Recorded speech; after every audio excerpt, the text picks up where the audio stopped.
Bonjour à tous, merci d'être avec nous sur le plateau d'Eurosatory Télé. Bonjour Julien Compère. Bonjour. Alors vous êtes le PDG de FN Browning, c'est un groupe belge de défense. Cette année, vous avez beaucoup de nouveautés sur votre stand, vous présentez beaucoup de choses ? Oui, effectivement, cette année, on a plusieurs nouveautés sur notre stand. On a tout d'abord un tout nouveau fusil d'assaut, le FN Arca, qui est un fusil qu'on a développé et qu'on présente ici pour la première fois, qui combine à la fois la fiabilité, je vais dire, du FN Scar, qui est notre fusil développé il y a 20 ans pour les forces spéciales, et le côté aussi combat proven de cette arme, je vais dire, qui est aujourd'hui une référence dans le domaine du fusil d'assaut, avec l'ergonomie d'un fusil AR-15 qui est de plus en plus demandé par le marché. Et donc, il y a effectivement ce premier nouveau produit qui est présenté ici. Alors pour une béotienne, qu'est-ce qu'il a de particulier du coup, l'ergonomie? Alors il a notamment l'ergonomie, il a la manette d'armement qui est placée différemment, et donc en réalité on essaye d'amener le confort que souhaite l'utilisateur en matière d'utilisation quotidienne, mais surtout de garder le moteur de l'arme qui a fait la force du fusil Scar, et donc c'est essayer de combiner quelque part le meilleur des deux mondes. Et est-ce que les gauchers y trouvent leur compte? Alors il est totalement ambidextre, donc tout le monde y trouve son compte. On présente aussi une évolution sur notre mitrailleuse iconique, la FN Mag, qui est aujourd'hui en service dans plus de 70 pays dans le monde, et notamment totalement standardisée dans les armées françaises, où on a appliqué un rail long, c'est-à-dire qu'aujourd'hui vous pouvez mettre tous les organes de visée, des optiques de jour, des optiques de nuit, des télémètres, sur cette mitrailleuse. C'est une deuxième innovation qu'on présente ici. De nouveau, l'idée, c'est d'essayer de combiner la fiabilité de nos armes, qui est vraiment, je vais dire, la marque de fabrique de FN Herstal, avec aussi ses capacités d'innovation. Et enfin, troisième point, toute une série de solutions anti-drones aussi, avec lesquelles nous venons aujourd'hui sur le salon Eurosatory, pour quelque part la dernière protection à la fois du fantassin de 0 à 50 mètres ou jusqu'à 100 mètres, avec un fusil de chasse et des cartouches de chasse développées en interne au groupe FN Browning, jusqu'à des solutions jusqu'à 2 km. Donc on essaye d'avoir aujourd'hui de rencontrer les différents besoins des forces face à la nouvelle menace que nous connaissons aujourd'hui. Et dans cette lutte anti-drone, qu'est-ce qui pour l'instant rencontre le plus de succès dans l'éventail de produits que vous présentez? Alors, quelque part, ce qui fait la force du groupe, je veux dire, c'est justement la multiplicité des solutions et les différentes zones d'engagement dans lesquelles on peut travailler. Donc, on a ce fusil de chasse équipé de cartouches de chasse spéciales aussi avec un tracker, c'est-à-dire un organe de visée qui vous permet vraiment de 0 à 100 mètres d'engager et presque, je vais dire, d'anéantir le drone à chaque coup.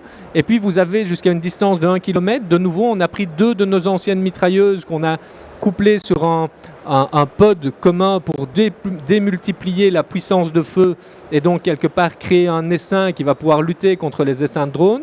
Et puis au-dessus de 2 km, on a un canon de 30 mm avec une munition airburst, c'est-à-dire qui va créer comme un espèce de fuse et qui va donc vous permettre là d'attaquer les drones aussi. Et je pense que c'est le fait de venir avec des solutions complémentaires qui fait la force aujourd'hui. Oui, c'est une sorte de rétrofit en fait. Alors c'est ça aussi, puisque comme on sait que le besoin est aujourd'hui, on a parti du principe de se dire comment est-ce que sur base des produits existants, on peut trouver justement une nouvelle doctrine d'emploi, parce que comme ça, vous pouvez tout de suite répondre aux besoins des forces, parce que le besoin est maintenant. Donc c'est effectivement un rétrofit de solutions existantes, mais qui est surtout extrêmement effective et aussi cost compétitive, donc qui en matière de coût peut rencontrer les besoins aussi, parce que c'est une des préoccupations évidemment de toutes nos forces aujourd'hui. Alors je sais qu'il y a 1 mois, 2 mois, il y a eu un salon de l'armement à Bruxelles, mais en fait vous annoncez beaucoup de choses ici à Eurosatory. Pourquoi Eurosatory, c'est particulier pour vous ? Alors oui, c'est particulier, c'est quand même le plus grand salon de défense terrestre, je pense, dans le monde. C'est le moment de référence, c'est ici que se presse tout le monde de la défense, venant des 4 coins ou des 5 coins de la planète. Donc c'est pour ça que c'est important pour nous de montrer ces innovations ici.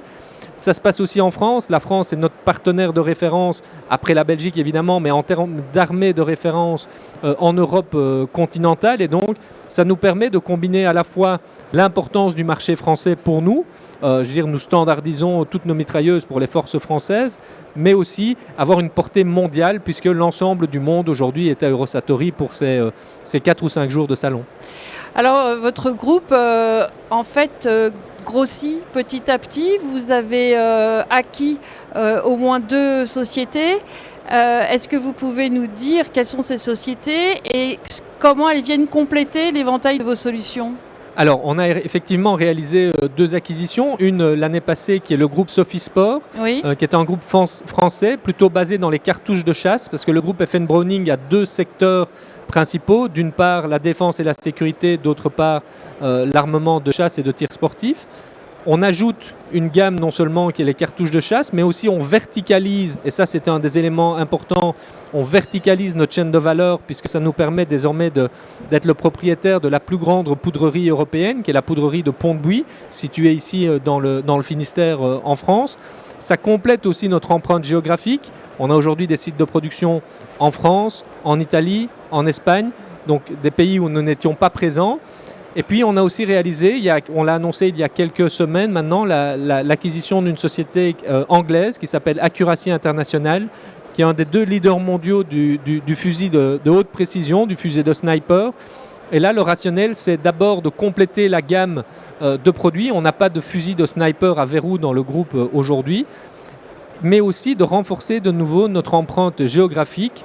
On renforce notre présence au Royaume-Uni. Nous sommes le seul producteur d'armes légères aujourd'hui présent au Royaume-Uni. Et donc on participe quelque part à cette construction de l'Europe de la défense sur laquelle on travaille tous les jours aujourd'hui dans notre groupe. L'acquisition de Sophisport, c'est pas un concurrent de Renko.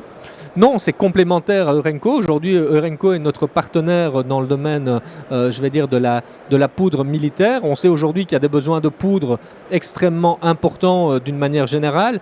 Et donc, c'est important à la fois de diversifier ces sources de production. Et donc, c'était aussi une des raisons de cette acquisition. On voit une accélération de l'innovation, de l'IA, des commandes. En France, on demande à fabriquer plus vite et limite mieux, qu'il y ait de la masse. Comment vous, au sein de votre groupe, vous sécurisez vos approvisionnements et comment est-ce que vous aussi vous augmentez vos cadences de production ? Alors c'est effectivement un des principaux challenges auxquels on est confronté aujourd'hui et sur lequel on essaye de répondre. C'est pas toujours facile parce qu'après 30 ans de désinvestissement dans le secteur de la défense, devoir remonter de manière très rapide n'est pas toujours évident, mais on y parvient. On a sur certaines gammes de production quadruplé nos productions au cours des 3 dernières années.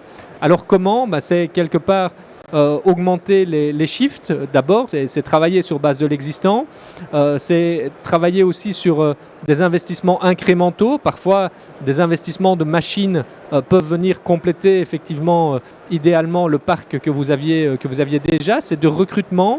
On a fait des opérations en partenariat avec l'agence locale pour l'emploi en Wallonie où nous sommes basés pour aller chercher des gens qu'on a pu former très rapidement pour être disponibles. Et c'est investir dans des nouveaux locaux.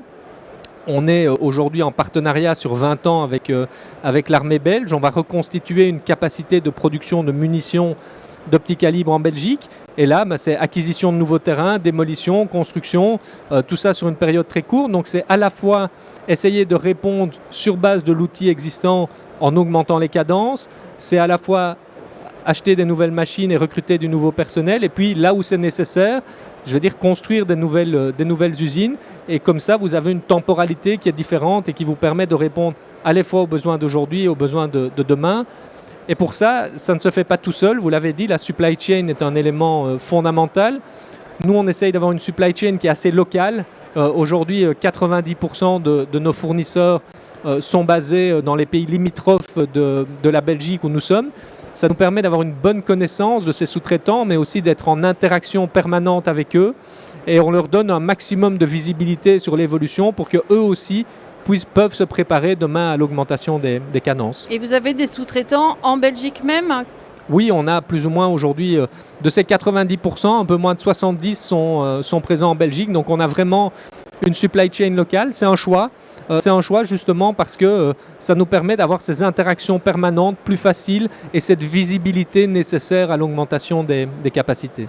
Alors vous m'avez parlé de votre acquisition britannique, donc c'est assez curieux d'ailleurs de se dire que c'est vous qui êtes les seuls fabricants d'armes légères au Royaume-Uni. Qu'est-ce que ça vous ouvre comme perspective de marché ? Le Royaume-Uni reste un marché important au niveau européen, hein, de l'Europe géographique en tous les cas.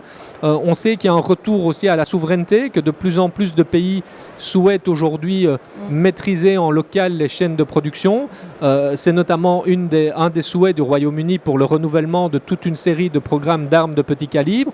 Et donc le fait de renforcer notre position comme seul fabricant d'armes de petit calibre au Royaume-Uni nous positionne utilement pour ces futurs grands programmes qui vont arriver dans les prochaines années. Et ces armes légères, est-ce que la France en possède déjà ou pourrait être intéressée ?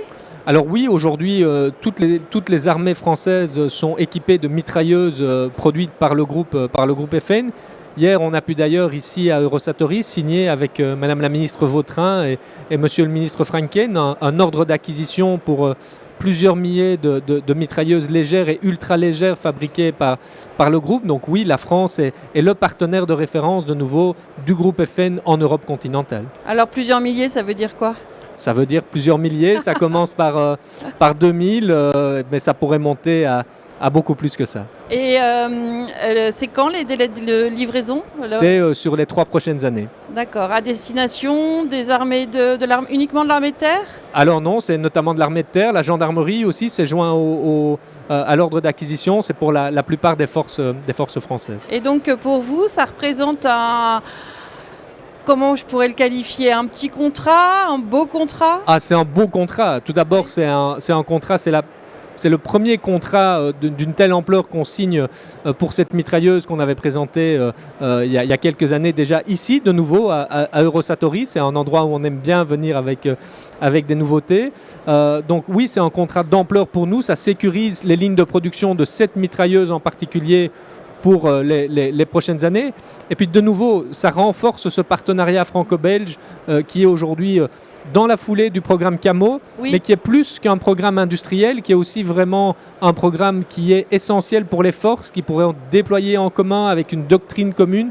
Et donc, quelque part, c'est aussi rencontrer le besoin de l'utilisateur final, ce qui est quand même l'élément le plus fondamental dans notre métier. Et cette arme-là, elle est censée, dans l'armée de terre et à la gendarmerie française, remplacer quelle arme aujourd'hui ? Alors, elle vient à la fois remplacer, mais aussi compléter le portefeuille d'armes existantes. Donc, elle remplace en partie la FN Minimi, qui est aussi une mitrailleuse que nous avons fournie. Mais l'armée de terre française a aussi recommandé des Minimi, donc elle vient, quelque part, ça se situe entre un fusil d'assaut et une mitrailleuse légère, donc c'est un complément qu'on offre aux différentes sections, et donc ça vient quelque part remplir un gap, et donc ça complète et ça remplace en partie. Alors du coup, je crois que c'est la semaine dernière, vous avez annoncé vos résultats qui se portent plutôt bien, ma foi. Est-ce que c'est la première fois qu'ils se portent aussi bien ? Est-ce que c'est une suite logique ? Alors c'est la première fois qu'on dépasse le milliard d'euros de chiffre d'affaires, donc ça c'est quand même un cap un peu symbolique et avec surtout un résultat d'exploitation très favorable. Je veux dire, le groupe a historiquement été rentable. Nos filiales défense ont connu il y a quelques années, à la sortie du Covid, des moments un peu plus difficiles parce qu'à ce moment-là, la défense était vraiment dans un creux. Je pense que ça témoigne surtout que notre stratégie justement de renforcement des capacités de notre groupe porte leurs fruits. Ça démontre aussi que cette décision qu'on a faite assez tôt de décider d'augmenter les cadences, d'augmenter les capacités, d'investir dans des nouvelles machines, d'investir dans des nouvelles constructions, s'avère payante aujourd'hui. Donc c'est le résultat d'un travail d'équipe et je suis particulièrement fier de ce que mes équipes ont pu réaliser au cours de ces dernières années parce que voilà, c'est comme le besoin est maintenant et on essaye de rencontrer ce besoin. Alors c'est quoi l'objectif pour fin 2026 ? L'objectif d'ici fin 2026, c'est encore un chiffre d'affaires en croissance, un résultat qui devrait aussi être en croissance, mais c'est surtout de rencontrer les besoins de nos partenaires des différentes forces armées avec lesquelles on travaille, de pouvoir leur fournir du matériel de qualité, innovant, qui répond aux nouveaux challenges, mais aussi de pouvoir être là dans la durée. On a signé avec la Belgique un partenariat sur 20 ans, ce qui veut dire qu'on va faire de la R&D en commun, du développement en commun. Ça veut dire aussi cette capacité demain à encore augmenter les cadences, parce qu'on ne sait pas de quoi demain sera fait. Donc c'est vraiment d'être ce partenaire de confiance des armées avec lesquelles nous travaillons au cours des prochaines années. Vos principaux clients, ils se trouvent plutôt en Europe ou vous en avez plus loin ? Alors historiquement, le groupe a toujours veillé à avoir plusieurs piliers. Un pilier nord-américain assez fort. Nous sommes nous avons une filiale aux États-Unis depuis la fin des années 70. Un pilier européen qui est vraiment le pilier historique. Et puis un pilier, je veux dire, reste du monde. On a été très présent notamment dans certaines régions d'Asie, au Moyen-Orient. Et ça nous permet d'avoir ces trois blocs, de lutter contre les cyclicités du marché, parce que pendant des années, l'Europe n'a plus investi dans sa défense. Donc, je veux dire, quelque part, si on a encore aujourd'hui une industrie de défense conséquente en Europe, c'est parce qu'on a été à la grande exportation. Mais aujourd'hui, la plupart de nos clients partenaires sont des armées de l'Europe et de l'OTAN, oui. Bon, qu'est-ce qu'on vous souhaite pour la fin de ce salon, puisqu'on est à peu près à la moitié ? Écoutez, on va souhaiter d'avoir encore des excellents contacts comme ceux qu'on a eus ces derniers jours et de prendre plein de retours d'expérience de la part de nos clients partenaires et voir comment on peut continuer à remplir leurs besoins. En tout cas, merci de cette interview, Julien Compère. Merci beaucoup. Bonne fin de salon et bonne fin d'après-midi à tous.